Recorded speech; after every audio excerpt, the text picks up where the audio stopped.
And now for some levity. Jill Cox Cordova from Kennesaw, is that how you say? Georgia, long way, is going to read from her honorable mention humor piece. I love this title, How to Break the Homewrecker Curse.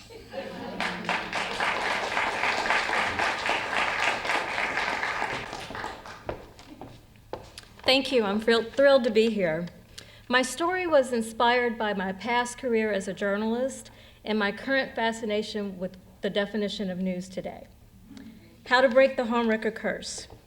When 95-year-old Alexis laughed, her whole 100-pound body shook, along with the 5 gold bangles she wore on her left arm. She wore a bright purple long-sleeve sweater dress that stopped just above her knees and emphasized her stuffed push-up bra, tiny waist, and narrow hips. An ex-boyfriend bought the dress for her, saying it was appropriate to wear to a wedding or she nighttime event. But it was 10 o'clock in the morning, and she had just opened her door to Grayson Roberts, her small town's top-rated TV news reporter. "Come in," she said to him, his photographer, and a guy with a gigantic mic that reminded her of her favorite part on a man. They were there to interview her after the recent success of her book, How to Break the Homewrecker Curse.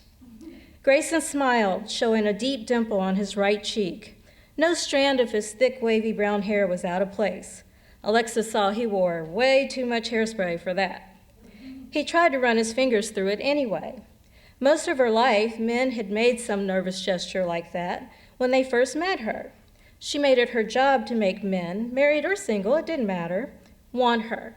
But when that stopped happening as much, if at all, nearly 3 years ago, she missed the attention. For once, she wanted them, or at least their companionship.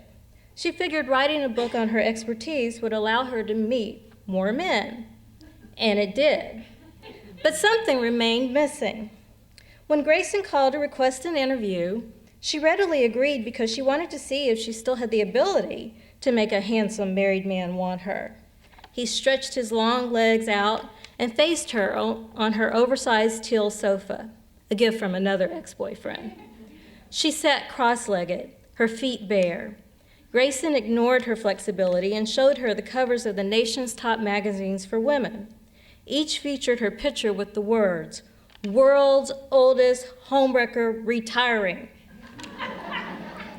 He held up each copy to get her reaction, but she noticed his shiny wedding band most of all and laughed. Poor man, she thought. Didn't he know that young married men fell the hardest for her soft olive skin with crinkles here and there, her sharp cheekbones and dazzling hazel eyes? "Miss Morgan," he said. "Please, call me Alexis," she said. Her voice purred like a content cat. She loved the sound of his strong baritone voice and wanted to hear him say her first name. "Alexis," he said, "is it true you embraced the role of a homewrecker most of your life, and now you want to quit?" "Well, I ain't never been a quitter," she said. She paused to flutter her false eyelashes, the length of Liza Minnelli's. "But I ain't never had a boyfriend who wasn't someone else's mate, or husband either. What I found is that men, especially the young ones like you, sweetheart, are hard work.